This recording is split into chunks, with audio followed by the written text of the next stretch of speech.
And I realized conservatives were right all along. That's what we're deciding between the continued existence of a republic or an authoritarian regime. And President Trump wants America to prosper. What really happened in 2020 when Biden won? They gave us talking points on a daily basis. Who's they?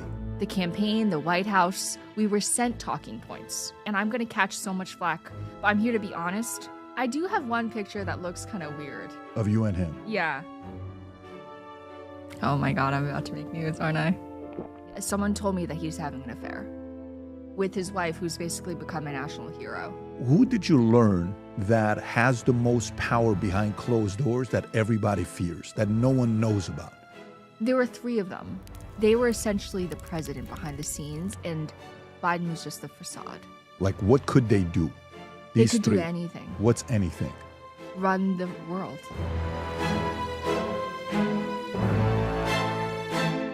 You know what I wanted to know about this podcast here, this sit down with Lindy Lee? I mean, she's been all over the place. I wanted to find out how all these people were behind closed doors and who really had the power. She gave 3 names of the most powerful people under Biden's administration. She broke down the relationship between Joe Biden and Kamala.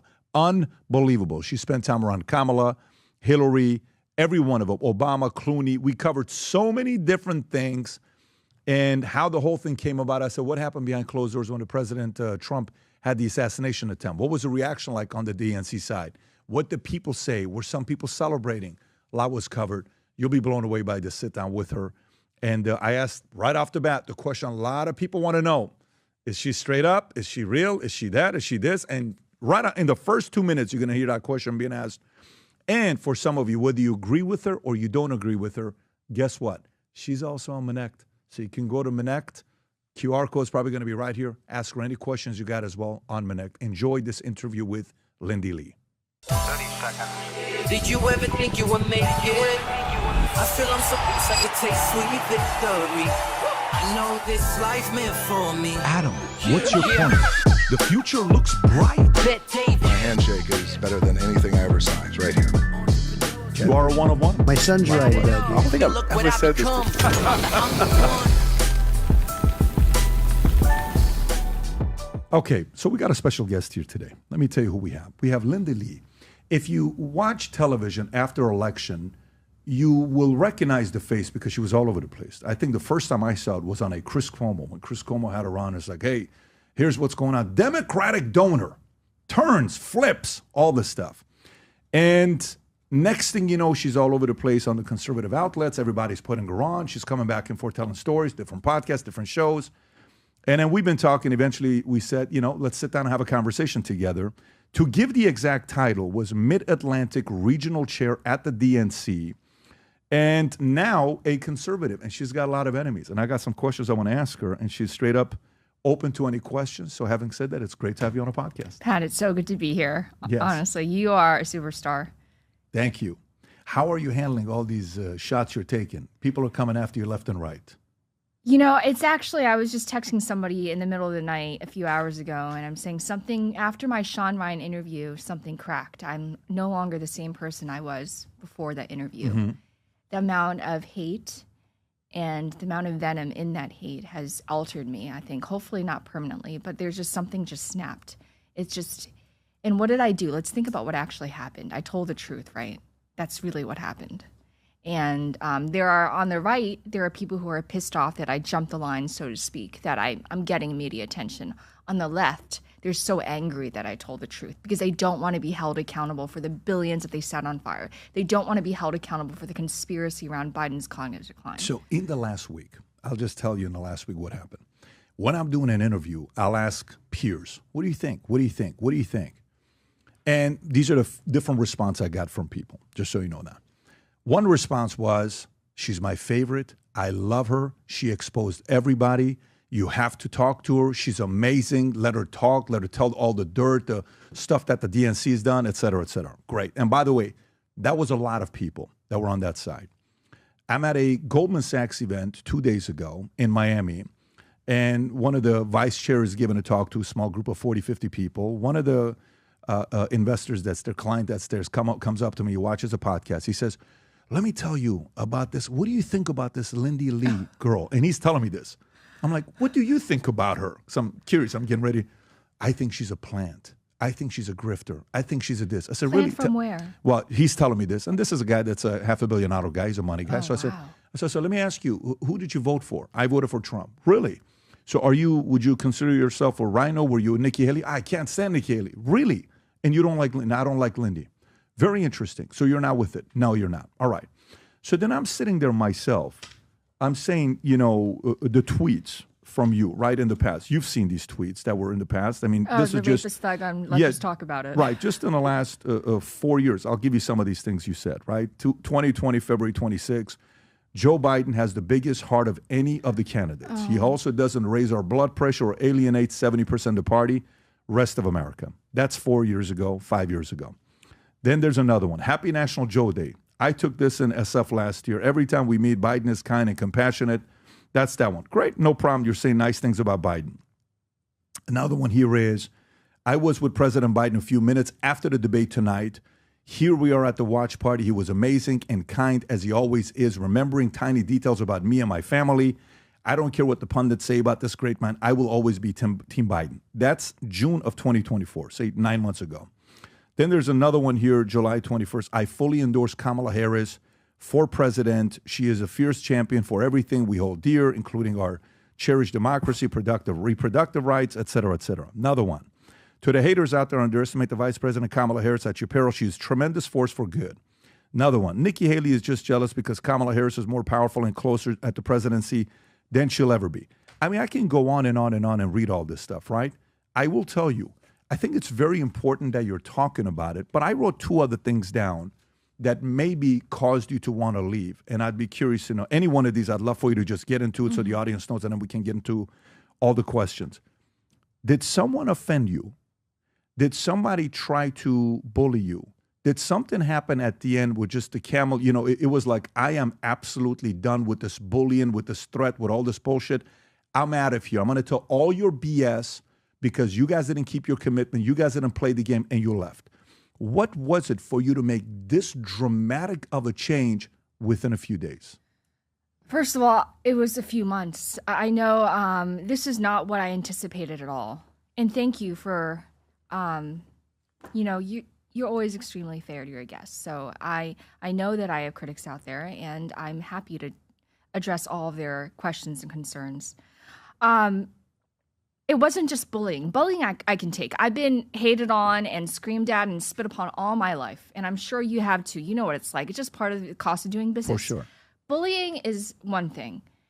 The death threats, the smear campaigns, the cancer culture campaigns, that's a whole nother level. Going after my parents who have nothing to do with this, finding their address, harassing these two, like they're getting up there. This is your former colleagues. You're saying absolutely. Okay, my parents who have absolutely nothing at all to do with this. They just love me. That's their only crime. Like to drag them in, to drag my brother in, that is just so I'm getting like heated just talking about it. That is not acceptable. In what way did they do that? Messaging my parents with these threats. My mom, I have receipts. I don't know. I can send you the screenshot after my brother telling me my mom has been freaking out all day because of the death threats, and she had to file a police report. It's just so over the top. Like going after me is one thing. I can take it, but my mom, who has not, it's just out of bounds. What were they telling your mom, and how soon was it after the election? Like. A week or two. It wasn't at that point. I was just asking questions. Like it wasn't even. I was like, "What happened to the $2.5 billion we raised? Why did we spend it on Beyonce? Why did we spend 2.5? Why did we spend millions of dollars on Oprah?" Like legitimate questions that needed to be answered.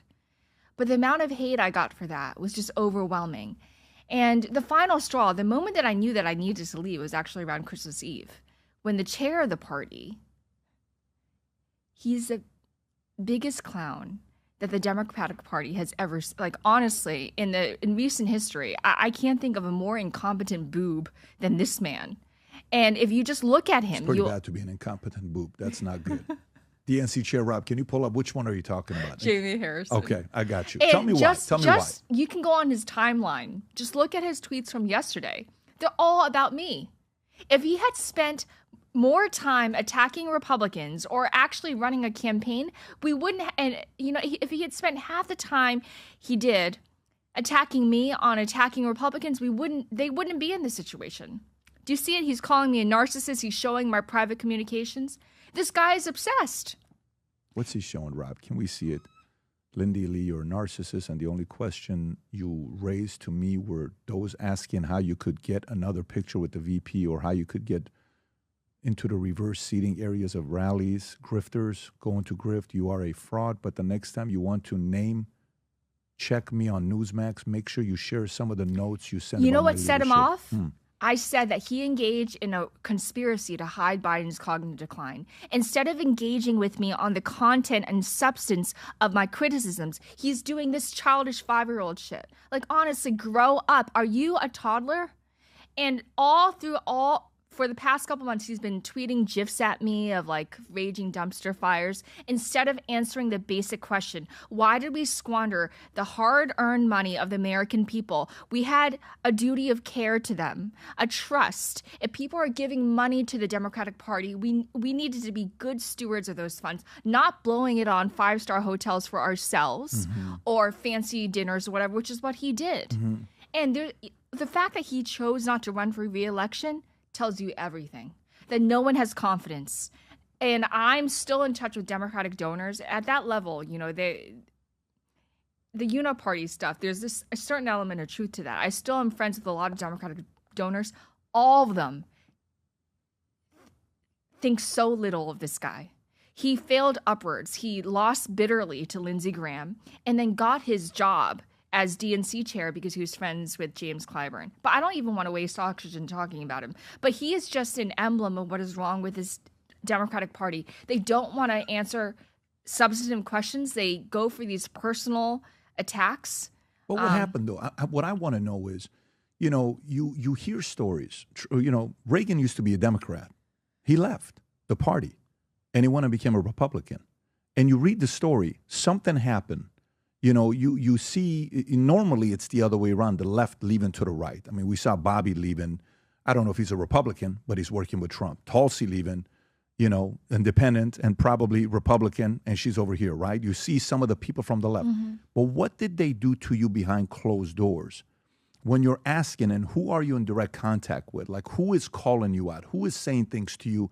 Who is not answering you? Was there a moment where you said, if you guys don't do X, Y, Z, I'm out? Did that moment ever happen? He was the top of the chair. He was the top of the party. And how often are you communicating with him? He only communicates in public. He doesn't answer any private communications. He wants the drama. He's using me for clickbait, to be clear. He doesn't want to answer any questions. But it wasn't just one single incident. I've been shifting rightward for the past couple of years. There are a lot of things in my personal life that have egged me on here. And I mean, I don't want to bore you with the details, but there are a lot of deeply personal things that shaped, you know, as a conservative, conservative is a liberal mugged by reality. And I have literally been mugged by people on the street in Philadelphia by a progressive, which is run by a progressive George Soros funded prosecutor.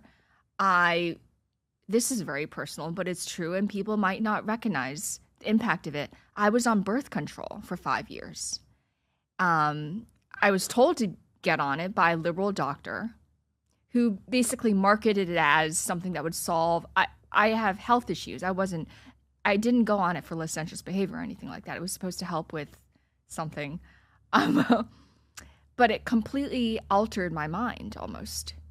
And when I decided to come off it in May 2023, I feel like I reclaimed my life. And I realized conservatives were right all along. And people might ridicule me for citing this as a reason, but I feel like it stole half a decade of my life. Half a decade that I was kind of living on the sidelines of what I could have been. And so I'm playing catch up. I've been playing catch up for the past 2 years because I bought into that ideology that birth control was going to, you know, it would herald independence, a new era for women. But it actually just hijacked my mind. And so that happened, and then the assaults on the street, and I've always been conservative. I've been a Christian all my life, and the party has just been lurching to the left. I want nothing at all. It makes me sick. I don't want nothing to do with the woke and the trans ideology. I didn't sign up for that. That was a recent development, right? In the past 5-6 years, the Democratic Party that I joined was rooted in middle class values of moderation, fiscal responsibility, you know? While you're there, and I get that, but to me, while you're in it and you're raising the money, 10 million, 2 million, 3 million, you're raising millions for these guys, right? What's the incentive? Meaning, is there a comp plan? Is there a way you're getting paid the more money you raise? No. But by the way, I wasn't paid. I'm a donor. I'm one of those rich fucks who give money. I don't get paid for any of this. Nothing. So what was your motivation to do that? I love to do it. I love politics. I just love it. My entire life. I want to be very clear, and some people don't understand English or don't understand the English that I speak. Let me say it one more time. I was not paid a single dime to raise money for Biden, Harris, or anybody. They came to my house. I hosted them for free. My family, we own a lot of real estate. We donated a church. We donated buildings. We didn't collect. Actually, Oprah should have done what I did. We made in-kind contributions and we covered the rent and the production costs. Oprah was reimbursed. She got $2 million. We didn't take any money. So I was not paid. I want to be very clear. Those people calling me a grifters, they're either ignorant or they're liars. This is very important, though, it's to so say important. this. So nobody ever paid you. And no one, are you paying me today? No, exactly. No, but what I'm saying is during that time, so you're raising this money for no reason, then it has to be. The thrill of the game. I love it. I know it's so hard for people to understand, but I love to be in the center of the action. This is what having come from an authoritarian regime, that would have arrested me by now. Like, I was born in China where women in politics was just, it's just unthinkable. I consider it a sacred trust to be involved in politics, to shape American thought. It's such an honor to be here. So it's for the love of the game. Now, okay, so let me be devil's advocate.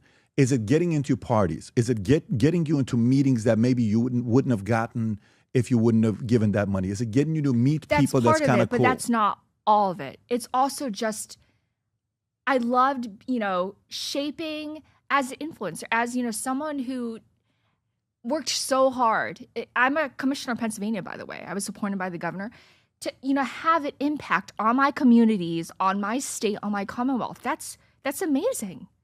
It's something that, as someone who comes from a communist regime, I never would have had that opportunity. So I think even my brother, who's born here, he doesn't understand why I care so much. He's in business. He just doesn't understand my fixation with politics. So if you're raising money for these guys and it has nothing to do with, you're not getting paid nothing. There's no so you have to raise money. Why weren't you raising money for Republicans? Why did you raise money for Democrats? I wonder that a lot during the campaign, actually. Why didn't you? I really wonder that. I was like, actually, we were at a dinner with Doug Emhoff, and my guest was like, why are we here? We were watching the antics on the stage, and my guest was like, we're on the wrong team, aren't we? And this is in the middle of the campaign. So yeah, that question, I'm crying right now, just talking about it. But like in the middle, I was like, this isn't right. Like neither of us identified. The party was shifting so quickly. It was happening in like real time. And they worshipped like LGBTQIA+. Every year there's another letter added. Next year there's going to be like a Z attached or something. And they're thinking that's resonating with the people, but it's not. When you're in it with others who are also raising money and they're seeing how things are going, were there any others like you on the inside that are like, Lindy, what are we doing here? What the hell is going on? Are there other fundraisers like you out there? You mentioned Goldman Sachs. Yes. A lot of my donors, I'm sorry, people are going to call me a Wall Street shill, and I did work for Morgan Stanley. But those, as a donor, you have to have money, and a lot of my donors are in finance. And so they're conservative leaning, and they gave because I asked them to, not because they really believe. They gave because they're my friends. And a lot of them were like, oh, wow, this party is becoming like a little bit too much. But also, to be honest, many of them consider Trump to be an existential threat to democracy. And for these folks, for the business people, they want a stable economy most of all. They want, a prosperous stock market. They want America to prosper and to be stable and to not be turbulent. Did you spend time how much time did you spend with Kamala, with Doug Emhoff, with Biden? How much time did you spend with them? A lot. It's very hard. How different are they when the cameras are off versus when the cameras are on? Joe is I was, again, speaking with somebody recently. I don't think he remembers his misdeeds from years ago. Joe. I don't think he remembers. I think he's significantly mellowed in recent years. Doug Emhoff is the one that's most different in terms of public and private persona. Joe is just Joe. And I have a lot of criticism to level against Joe Biden. His decision to stay in that race was catastrophic for the nation. His decision to run in 2020 and his dissent right now, it's just such a disservice to our country. But on a personal level, he was always kind to me. Always kind. And a part of me, and I'm going to catch so much flack, but I'm here to be honest. A part of me will always love him for that kindness that he's shown me, the kindness that he's shown my father, whom he's met. I introduced him to people that I love. He was always so deeply kind. And I'm sorry if that offends people, because I know people want to think of Biden as some evil monster. And he did do really bad things. But on a one-on-one level with him, he was just... What was that instance with you when he said, how's your husband doing? And, which was that when you kind of knew his memory is gone, or was he... Well, I knew that before, because when I hosted him at the Mayflower, the hotel in D.C. on May 1st, he stomped over my event by making news that day, by calling our allies, India and Japan, xenophobic. And I was like, oh my God. Like, it was supposed to be a joyful event. And an American president isn't supposed to be attacking our allies like that. But he either didn't remember, or I don't know what happened. He had a brain fart that day. Now, the audience doesn't know. You're not married. So when he said, how's your husband doing? Well, most of the people at that event know me. They know that I don't have But everyone he's saying it is just kind of like... laughed. Everyone just laughed. Exactly. Got it. So he wasn't trying to be funny. He was actually asking... Oh, no. That was earnest. That was earnest. So he was asking a question. Yeah, absolutely. So how was Doug Emhoff like? Was he charming, charismatic? I have something to say about Doug. Sure. Those allegations against him of hitting his girlfriend, the mainstream media covered it up the same way they covered up Hunter Biden's laptop. It sickens me. If it were Trump, if someone accused Trump, and it wasn't just accused, it was credibly accused with multiple eyewitnesses, multiple contemporaneous people that the woman reached out to. If that had happened to Trump, they would have raised hell. They would have asked him day in and day out, what happened? Can you think of one mainstream media journalist who asked Doug? Absolutely not. Total crickets. Nobody asked him about hitting the girlfriend so hard she spun around. And impregnating the nanny. Again, these are allegations, I want to be clear, but no one asked him about that. There are plenty of allegations flying around Trump, and he's always asked about them. What did you guys say behind closed doors about the We believe the woman. You believe the woman? I believe the woman. While you're raising money, you believe the woman? I believed, yeah. That came out, I think, in September. I actually stopped raising in September. I stopped. I haven't told anyone, but I stopped. In September, I stopped. When the story came out, that's the last time you started? That wasn't the catalyst, but as many things that I mentioned, again, it's not like one specific thing, but my disillusionment with the woke shit and everything, and me realizing that Harris just wasn't up to for a few weeks, I was like, maybe she could do it. But she avoided the media for an entire month, essentially. I don't know if you remember, like over the summer, she just disappeared. Sure, yeah. She didn't want to talk to anybody. It was like 43, 45 days. I don't know what the number was. Right after the announcement, for 45 days, she didn't talk to media at all. And your wonderful producer, Tony, he was just mentioning she wouldn't come on your podcast. Yeah, no. If you are going to be the leader of the free world, you should come on PBD podcast and explain why you deserve the role. But so... Doug, what happened to Doug was one reason, because he paraded himself as this really supportive husband who loves women, who's a feminist, and then behind closed doors, he's actually a predator, alleged predator. I want to be very clear. Alleged, everyone. Alleged. Hasn't been proven in the court of law. He's a lawyer, so I don't want to be sued. It's very good to use the word allegedly. It's a good insurance policy. Exactly. Nowadays. We even have a shirt called allegedly just to make sure people are safe. I said alleged. How was he with you behind closed doors? He was nice. Nice, respectful, no, he didn't. I do have one picture that looks kind of weird. Of you and him? Yeah. Am I allowed to, Sure. Should I pull it up right now? And then but I think he was just being nice.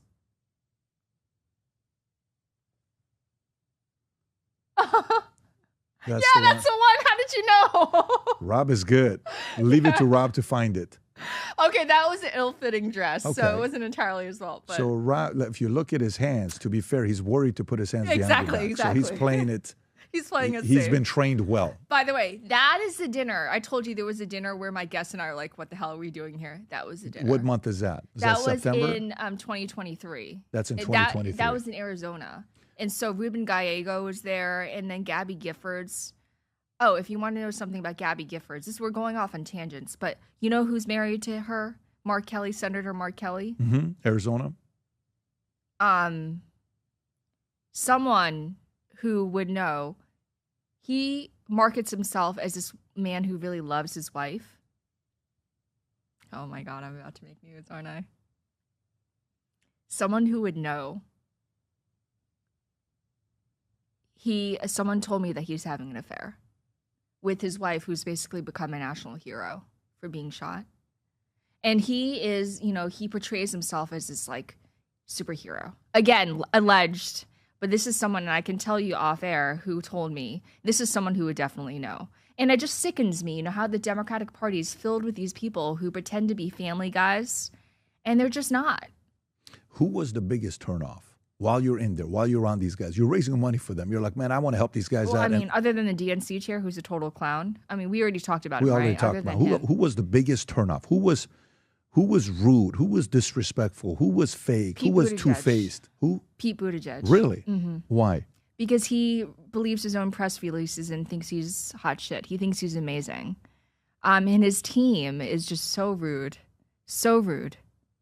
Unbelievably rude. Really? Yeah, it actually, I'm deeply offended. I will never forget. I'm never going to remember the way that they treated me. It was awful. Absolutely awful.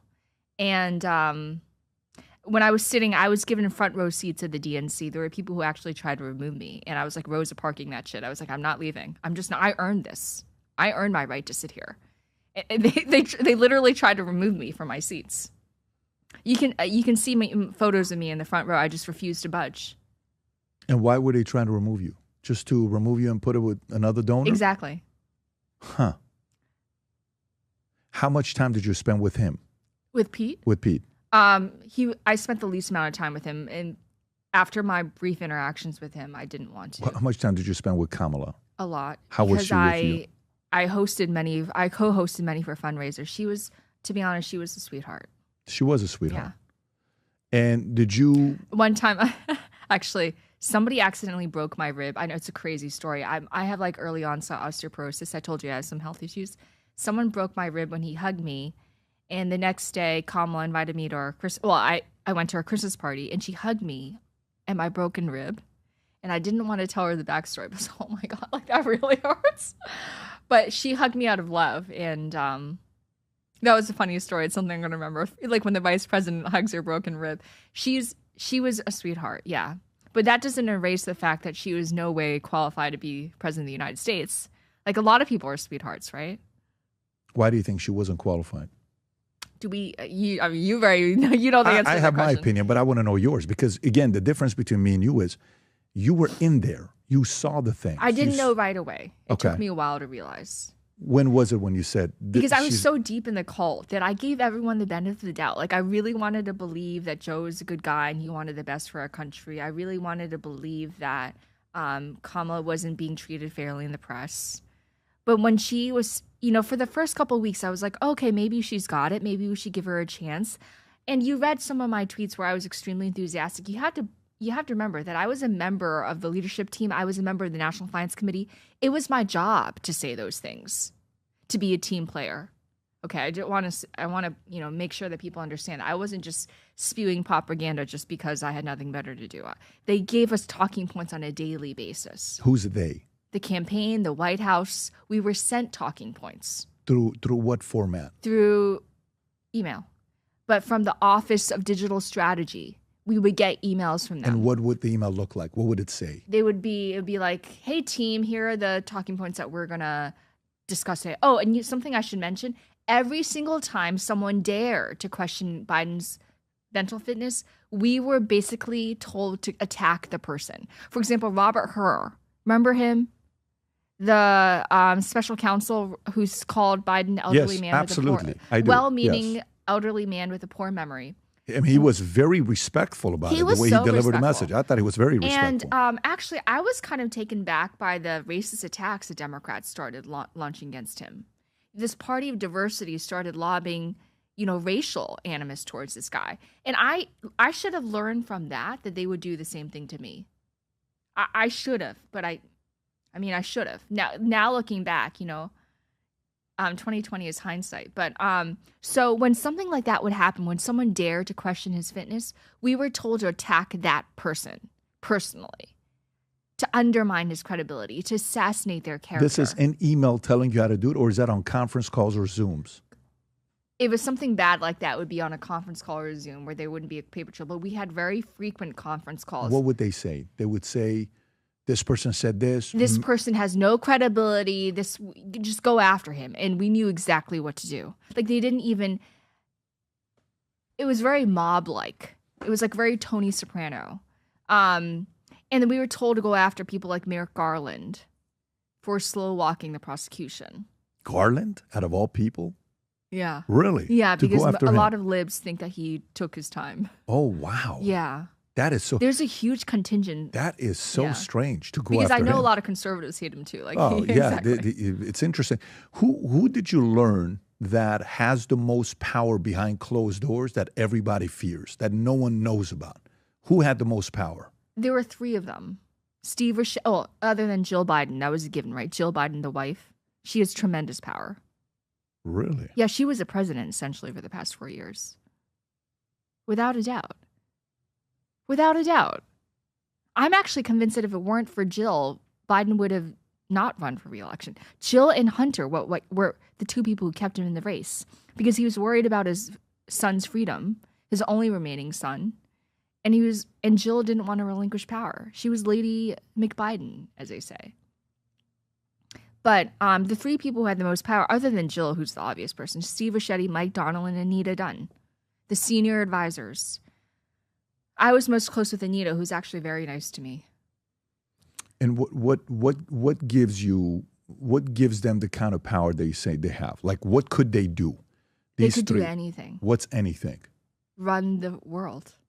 So you're telling me Anita Dunn, this is Anita Dunn, which Yes. you're saying she was nice to you. Yes. And who were the other two you said? Steve Ricchetti and Mike Donnelly. Rob, can you pull them up? Steve? Did you say Bichetti? Ricchetti. Ricchetti? R-I-C. Right there. It's Italian. Ricchetti? Yeah.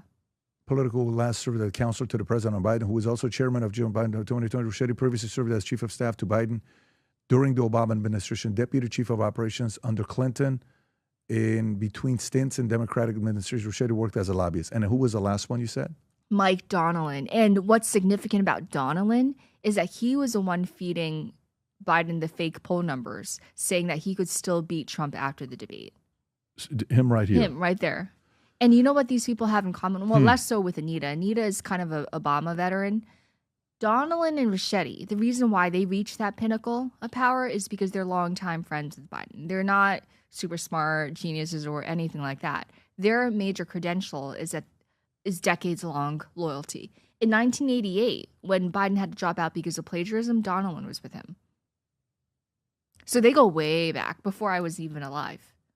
Got it. So two of them are loyalists to Biden. One of them, Anita's a loyalist to Obama. But also loyal. But she comes from Obama world, but she's also a loyalist to Biden. She prides herself on holding Biden's grudges. That's what she says. Yeah.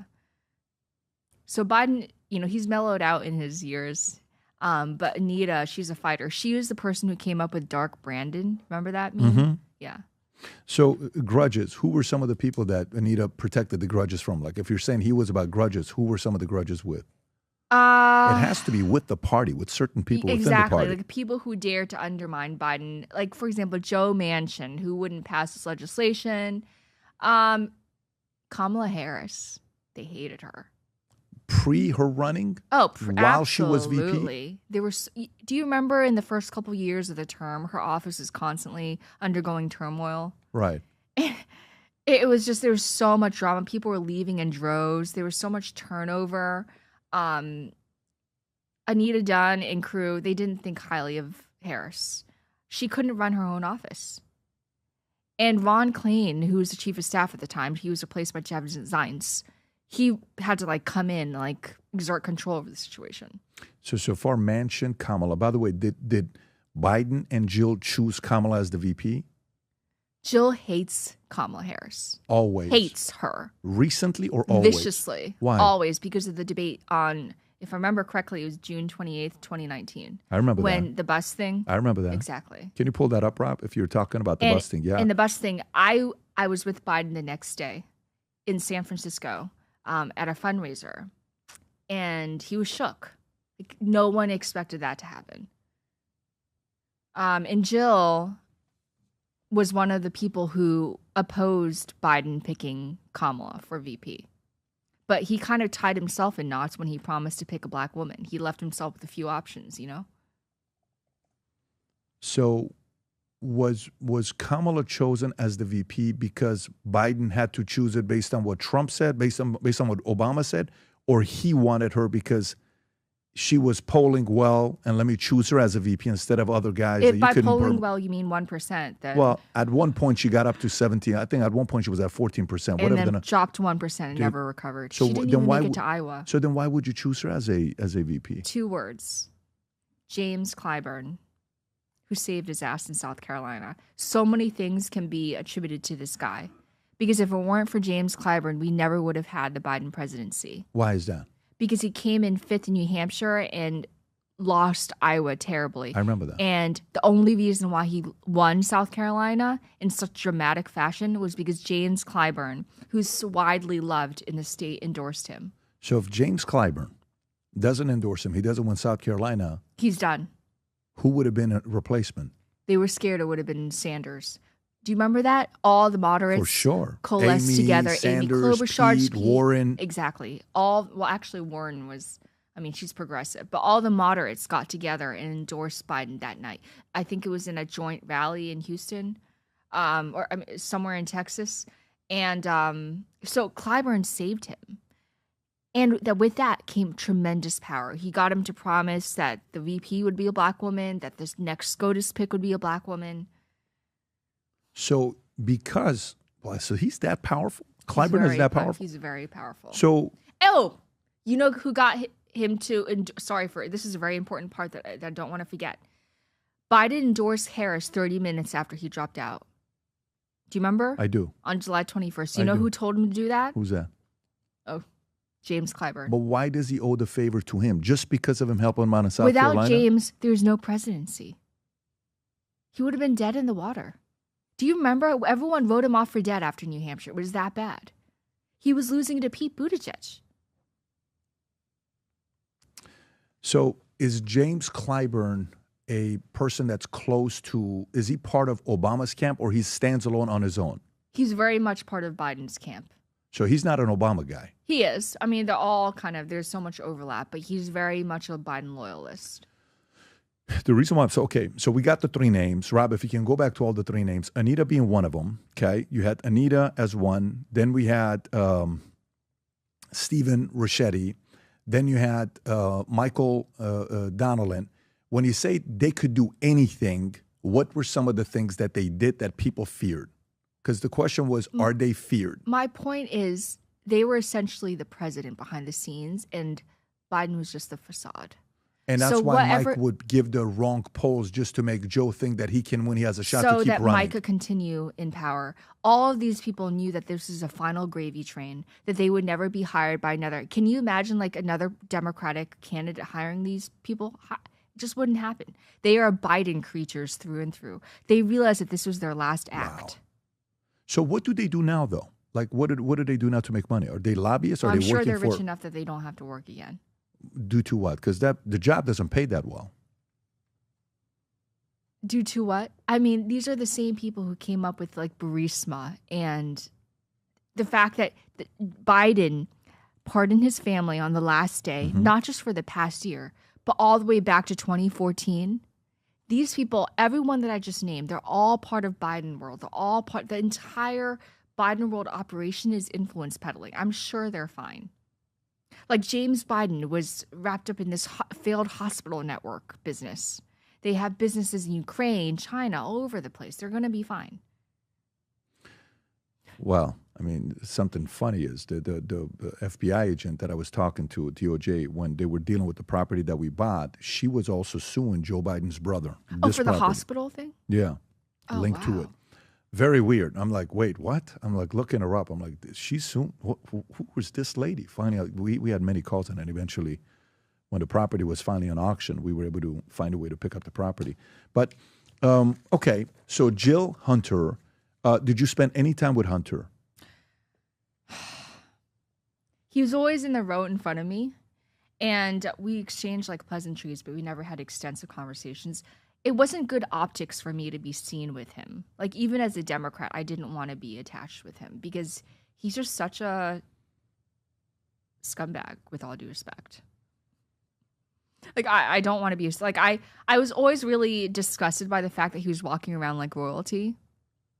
Was he? Like, He is was, that absolutely. Like, he owned the place. I saw him. We did a fundraiser with George Clooney and Julia Roberts. He was in the front row, pretending like he owned the place. I was involved with a fundraiser with Bill Clinton, Obama, and Biden on, I think, either March or April of 2024 at Radio City Music Hall. And Hunter was again in the front row, pretending like we didn't all see him with his thing hanging out in a bathtub. Like, do you have no shame? I would never want to show my face in public again if that happened to me. You have to be very shameless to be able to do that and reappear as if nothing happened. And Like nothing happened, and he would be doing selfies with people with guests. I don't even know why anyone would want a selfie with him, to be honest. how was Obama around Hunter? Did you see anything? I don't remember seeing anything. Obama, one of the biggest casualties of the 2024 election? It's Obama. I agree. Yeah, and not just in the eyes of Republicans, but in the eyes of Democratic donors, like the people who matter behind the scenes. People are so fed up with Obama, and also the Obama consultants, Obama veterans, like Jen O'Malley Dillon, who is the chair of the Harris campaign. Mm-hmm. These people make so much money. You got to remember that $500 million, which were advertising fees, went to just 4 well-connected Democratic firms, and all of them are run by Obama veterans. Wait, $500 million. $500 million. That were advertising fees. Like went TV to ads. Like every time like when you run political Sure. ads, whoever puts it up for you gets a percentage. And so firms like, for instance, Bully Pulpit International, which is run, you've heard of them or no? Bully Pulpit. Bully Pulpit Okay. International. Yep. I haven't heard of them, but go for it. I'm They're a listening. huge Democratic firm. They're a part of Obama world. They made so much money. What's the business model on how they make money? They just create ads for you, and then they just make a shit ton of money. They make a killing, and that's where the donor money went. So ads, as in these are ad agencies. The shitty and they're ads that taking didn't 10 even to work. 15% of whatever the ad Probably spend they're more. doing. Exactly. It's so much money, and you know how expensive those TV ads are. Hey guys, I'm so excited to be on Connect. I will answer any questions, no matter what it is, whether it be politics, sex, your love life, family issues, whatever it is. I'm here for you. I want to be your friend. I want to talk with you and understand you. So please reach out. I can't wait to hear from you. Thanks so much, guys. So Obama loses credibility. Would you put him at the top as a person that lost the most credibility in 2024 election? Underneath Harris and Obama, underneath Harris. Biden and Harris. Yeah, absolutely. And you could tell that he was fighting for his third term. Like, he was fighting for his life out there. Remember the time he was lambasting black men for not voting Yes. for? Exactly. Yes. Like, that was a bit too much. Lecturing them. Exactly. And, It was very condescending. Very. Like, they can't think for themselves. Very. Yeah. Behind closed doors, what did they think of him? Were others saying, I think he has lost his sizzle. I think he's lost his touch. I think We after that moment, people were like, hold up. That is not the strategy. But who is saying that? Which powerful people are saying the that? donors, like the people who were funding the whole thing.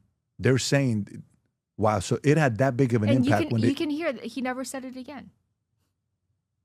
Who were some of the biggest donors? Like in this model where you desperately need the money of the donors, who owns who?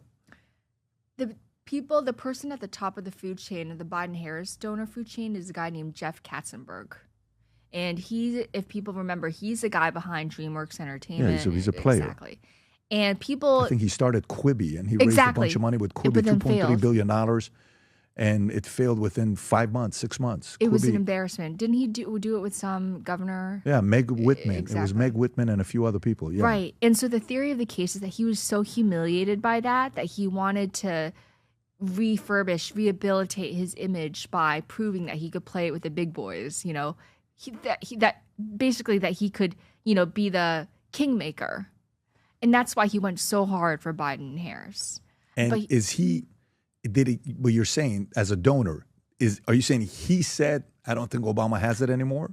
Oh, no, he wasn't. I'm just saying he's the most important donor. He's the most important Absolutely. donor. And he was the one who got the Hollywood. He was the person behind the Clooney and Julia Roberts event that I just mentioned. Mm-hmm.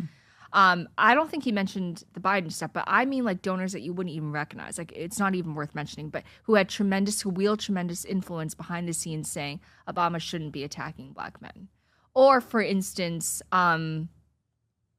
actually one reason why Biden was so pro-Israel is because all of his donors were pro-Israel. I remember one time it was the morning after the Radio City Music Hall event that I just told you about. A woman got up and gave this teary-eyed speech about Biden standing up for Israel and how thankful she was. And the entire room stood up and applauded her. And for all the progressives wondering why Biden supported Israel, this is why. It's because that's what the donors wanted. Kamala lost that one because she had a shot. By the way, where were you when Kamala was choosing who to be the running mate as the VP? What conversations were being had, and who else was super close to being? Because Josh Shapiro, being Jewish, was he one of the ones that was possibly being considered? I was one of the biggest supporters of Josh Shapiro. Even though I'm no longer part of the party, I still harbor tremendous amount of respect and love for that man. And I'm probably going to catch flack for it, but friendship is friendship, and so it is what it is. I think he's one of the most talented people in the Democratic Party. And I was on air on TV consistently throughout that week, saying that Josh Shapiro is our best bet. But Harris was intimidated by him because he was so good in relation to her. He was just a much better speaker. I mean, it's not even... Oh, they're not in the same league. Exactly. No, Josh speaks like a president.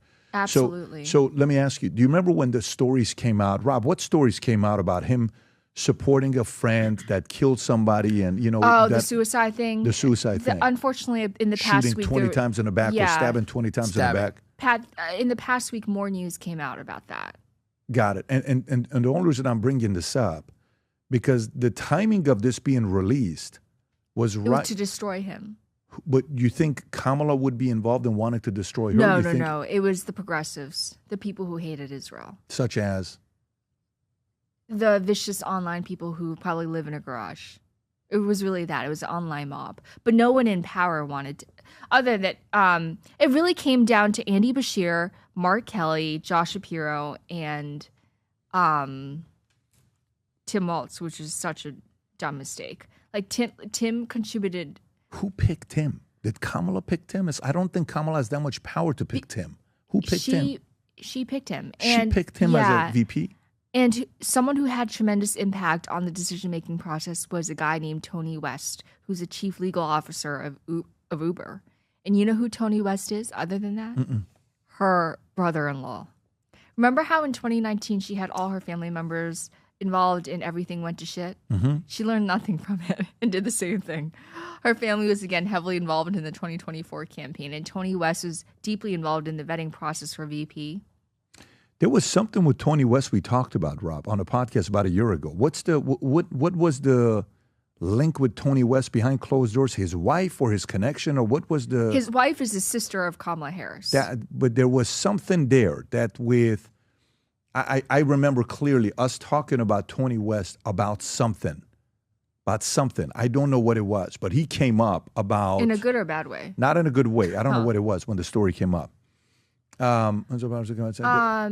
He had some... It might have been in connection with Eric Holder, the Attorney General. They had some shady dealings. It could have been. It could have been. But he came up on a podcast that we talked about a year and a half ago. Is that it, Rob? Or some confirmation? Anyways, I don't know what it is. So Tony West was influential in her picking Tim Waltz. Right.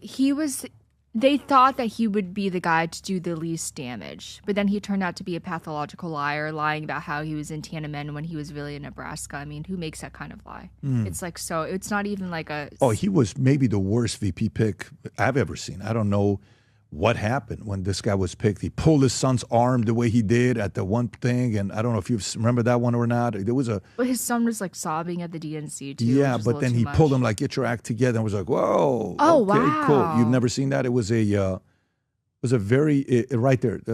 There's a Tim Waltz arm pull son. Oh, my arm pull. gosh. You didn't see this one? Just very weird when you see this. Is And that his it? son... Watch this. Oh, wow. His son has special needs. That makes it worse.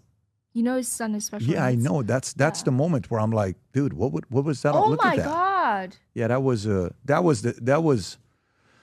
So he must be a monster behind him. I don't know what he is. Oh my I don't know what he is, but I do know when him and AOC were playing video games, neither one of them was actually playing video games, and I don't know what that Madden thing they were trying to pull off, my thinking that's a good idea. Exactly. But okay, so that's that part. Now the money part, like, hey, I remember Ben Stiller. I never got paid. Sean Penn, never got paid. Never got paid. Oprah, no one paid me directly. I mean, you see these numbers that we read about. Oprah Winfrey got paid $1 million through Harpo Productions for event production, not personal fee. Beyonce $165. I'm just asking you to spell Harpo backwards. I know, it's Oprah. Yeah, Yeah, exactly. Harpo, It's her company. Yeah, it's her magazine called So Harpo. how could you possibly say you weren't paid? That's the point. And then you have, other influencers that not disclose $4 million, good influence $500,000, People First Marketing $500,000, and You know whose name is not on there? who is that? Yours truly. Me. Oh, that you didn't get paid. Yeah, exactly. Yeah, see what I you're wasn't saying. paid for anything. Yeah, but these are celebrities that are collecting checks. Was the rumor right that Beyonce got a fat check? Because this says only $165. Do you know how much Beyonce actually got paid or no? I don't think it was the millions that was circulating, Okay, but she got was it. definitely paid for her quote unquote production costs. But remember what she actually did? She gave a speech. So Never what were the performed. production 2 costs? minutes and got off. Exactly. Yeah. So Megan Stallion, Lizzo, all these other guys were That mentioned. Megan Thee Stallion, did you watch her performance? She was Horrible. like scantily Embarrassing. clad. And Yeah. what is that? What message are you trying to convey? Embarrassing. So somebody thought these ideas were good ideas. That's Jen gonna- O'Malley Dillon. Who? Jen O'Malley Dillon, who is Obama World fixture. She was the one who led Beto O'Rourke's. Yes. She's the one that led Beto And by the way, O'Rourke's. I was in the Oval Office in March 1st, 2024. By that time, she still hadn't moved to campaign headquarters. They were dragging their feet. Like Trump by that time was like deep in it. They were like rolling, cylinders were all rolling. In March 2024, she was still in the White House. So their campaign was like in two different locations. Why though? Thinking it's a slam dunk, we're going to win no matter what. There's nothing they can do. I think part of it was trying to conserve Biden's energy because they knew it was limited.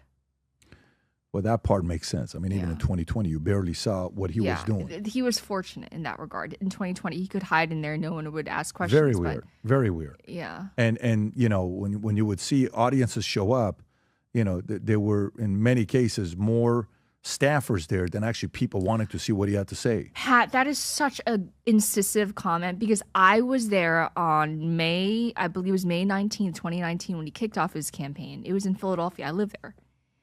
And I remember, actually, that day was so hot, I had a heat stroke, but that's beside the point. I remember turning to my friend. I was like, why are there more members of the press here than supporters? This is embarrassing. This is Philadelphia. It's not a conservative heartland. It's the most democratic, the most blue, the bluest possible city. And you can't get like more than 100 people to show up. We were in front of the Rocky Steps, it was unbelievable to me. And I figured maybe it was hot that day, but it was in May. It was not that hot, And throughout the campaign, let me say, there was a Blacks for a Biden event. By that time, Biden was still in the race. So few people showed up that they had to move the artificial wall closer to Biden to make it seem like more people were there. Do you understand? It was in a high school gym. And with Trump, people would be like hanging off the rafters. There would be so many people there. With Biden, they had to literally change the configuration of the room because there were so few people there. And they had to ask students. It was a Black Americans for a Biden event. They had to ask students to come in from their classrooms to fill the stands. I still have pictures on that on my LinkedIn. That is embarrassing. That is so embarrassing. That is. By the way, the Taylor Swift. Everybody thought Taylor Swift. That's the event. Exactly. Rob, you are so good. Wow. That's exact. Do you see what I mean? That's the event. You can probably see me in the front row too. I'm wearing an orange dress. But it looks like there were people there, but you can tell that they moved the... Wow. Yeah. How many people were in the room? How many supporters or how many members of the press? Because I think there were more members of the press. That's the one you're talking about? Yeah, exactly. It looks like there were people there, but after the camera stops, there's nothing behind, you know? They left. There's nobody there. It's not that they were left. There's so nobody weird. there. That is so weird. And you can tell that everyone up there is young because they filled, in the rafters, they fill that part with literal students who they snatched from classrooms that day. How do you think they won 2020 election? You hear a lot of different things. I mean, you're in it.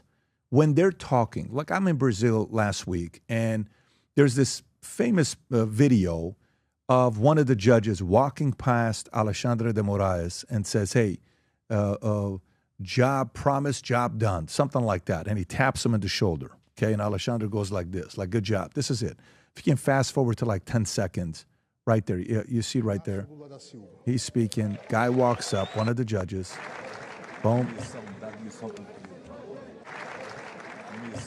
Mission assigned, mission accomplished. Okay. What happened with 2020 from you being on the inside that they brought? Because Lula was like Obama called Lula the greatest politician in the world. And this judge goes and gets Lula out of prison to come and run against Bolsonaro because they had nobody that they thought could beat Bolsonaro.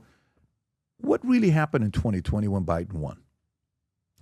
I will say that I'm not an election conspiracist, but I do think that election was rigged in some ways. For example, we should have learned more about Hunter Biden's laptop. The fact that the mainstream media completely buried it was a tremendous disservice to the American people. Not only that, you had revered members of the intelligence community like Anthony Blinken and Jake Sullivan, who became national security advisor. They came out and said it was Russian disinformation. Now we know that, guess what? It wasn't Russian disinformation. It was an actual laptop. It was his laptop. And those photos were real. Those texts were real. Everything was real. And the fact that they hid it from the American people was a travesty. And I think it would have had an enormous impact on how people voted. Because who was the big guy? Joe Biden. Right? That information was withheld from voters.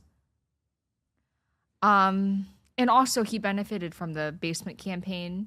And they were hoping to run a Rose Garden campaign in 2024, which would have been similar, like very passive, and leaving the travel to surrogates. But nothing else. Like, was there anything, were you ever in rooms where conversation was said? I have to be honest. No one was like trying to cheat. Yeah. There wasn't anything where you heard about the balance drop, this, that, I mean, it's a usual Philadelphia corruption. It happens every time, though. Like the street money. Have you heard about that notion? Okay. Oh, my God. So, Pat, before I say this, someone very high up in the Democratic Party threatened to sue me after my Sean Ryan show. I could ruin his career just by naming him, but I'm going to do him a good deed today and not name him. But he knows, if he listens, he knows exactly who it is. Is he somebody we know? You would know that this role exists, and it's very prominent. And I can tell you off air who it is. I will tell you afterwards. He sends me a text. I actually gave it to Benny Johnson. He sends me a text saying, "Who's your lawyer? I want to give you the respect of sending it to the right person." And so I call him. I know him. I was like, "What are you suing me for?" And I was like, defamation has to be, I have to be saying something false. I was like, so tell me, what am I saying that's false? And so we dissected everything I said. I was like, and he agreed with me that everything I said was true, but he just didn't want packaged it together for the American people in a digestible fashion. So I'm mentioning this now because he's probably going to send me another threat. Because here I am talking about the street money. He doesn't like me talking about the street money, which is very corrupt. Philadelphia has a habit of giving ward leaders money. They just hand out money on election day. To who? To voters? To ward leaders. To ward leaders. Yeah. And in doing so, what do you get in return? It's supposed to turn out the vote. I'm trying. This is. It's like it's the underbelly of Philadelphia politics. I'm not sure if Chicago does this too, but it's a long storied tradition in Philadelphia. Yeah, I'm looking at it right now. So the practice involves leaders. Is there a Wikipedia page for this? Yeah, there's a political small amounts of money to individuals, often on lower income individuals, to incentivize them to vote. The use of street money has been long-standing tradition in Philadelphia's political landscape. However, its prevalence declined over the years. So it's still going on. You're saying it's still going on. Mm-hmm. How do you know that? Because we just talked about it days ago when he threatened to sue me. He didn't want me mentioning it on a national podcast. I'd never heard of it before. So the money given out to ward leaders and this is party something that foot they don't want soldiers, people to know. ranging from $10, $20, $50, as high as $400 just for them to go vote. Ward bosses in cities, poor neighborhoods often use the money to offset the cost of gasoline and food for their volunteers. But Pat, do you understand how easy it is to embezzle this money? Like, there's no accountability. No, you can just give it to party leaders and they can essentially do whatever they want. And Philadelphia is the birthplace of people like Johnny Dock. Have you heard of him? The labor leader who was imprisoned for corruption, embezzling funds. It's a very Philadelphian tradition. Members of our city council are often in prison. Johnny Dock, there you go. Can you pull up his picture, Rob? I think I know the story. This guy was extremely close with Hillary Clinton. This guy was. Yes. And part of the reason why, if you ever wonder why the DNC was held in Philadelphia in 2016, the two-word answer is Johnny Dock. He gets 6 years in prison for what? Bribery and theft? Former Philly labor leader. Can you go to his Wikipedia, Rob, just to see what the story is about this guy? Right there. 2019 was indicted. 98 investigation that charged him with missing union funds for personal benefits and corrupting the public. Doherty pleaded not guilty. City Council, November 20th, the federal judge overseeing the case ruled that the indictment would be split into separate trials. Can you click Control F Clinton? Control F Clinton. See if there's anything that comes in a profile. It Nothing. doesn't. But it's definitely true. Is it known? Within, And what do you Democratic think he did circles. for Clinton? Like, what's the relationship Get out the there? vote. He headed the most powerful union in the Mid-Atlantic region called Local 98. They're extremely close. And I assume that he was expecting her to protect him from prosecution. Have you had any interaction with Hillary Clinton? Anything? Yes. Like you've met her face to face? Yes, and I know her. I know Marjorie Margolis, who is the mother of the man that Chelsea Clinton married. So I'm actually very close with Marjorie. Well, I used to be.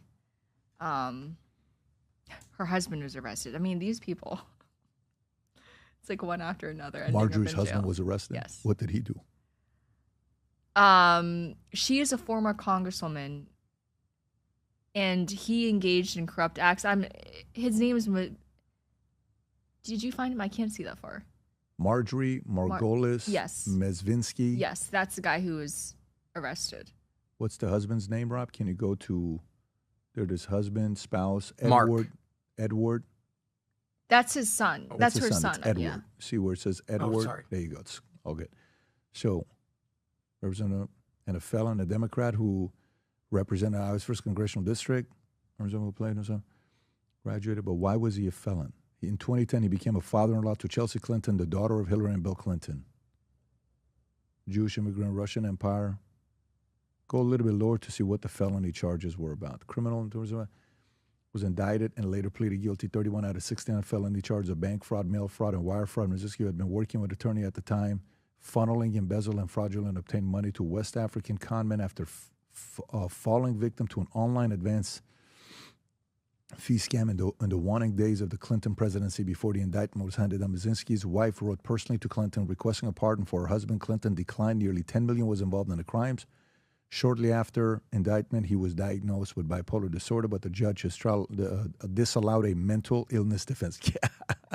So it's kind of like that movie with, what's his name, Edward Norton, Primal Fear. Yeah. Yeah. You have two personalities. So what was Hillary like? I hear she's a sweetheart. Really? That's a joke, right? Obviously, I'm being. That's I'm being oh my God! I just wanted to see a reaction. That's one person that's not a sweetheart. That's not a sweetheart. What was she like? She's very cynical and jaded. Yeah. Cynical or jaded. So that means at one point she wasn't cynical and jaded. I probably wasn't alive then. But, so tell me what you mean by cynical and jaded. Very practiced, very choreographed, not genuine. Like Biden, say what you want about him, but he's genuine. He is. I mean, at least with me, like on a human level. He's not faking it. I mean, he faked his presidency, but he's not faking his human emotions. Kamala is a different story, but Hillary is just like almost an android. What do you mean by that? She's not like, can you imagine talking with her about like human pain and like stuff that you're going through? Absolutely, like it wouldn't register. You would exactly. You would never be able to reach her heart. Why do you think that is? I think a part of it is just being attacked so often over the decades, and also her thirst for power. Her pursuit of power was her raison d'etre. Like it's the thing that animated her soul. She needed it. And you could tell like her 2016 campaign was so stilted and so emotionalist. That's why Bernie Sanders caught fire, because at least he was real. Like I hate that communist socialist shit, but at least he was real. Yeah. Like Trump is so real.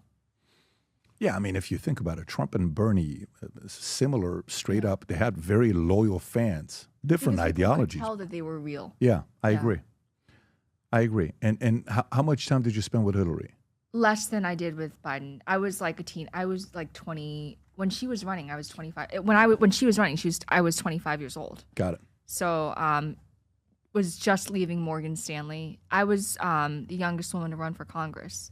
So when she was running, I was running for Congress.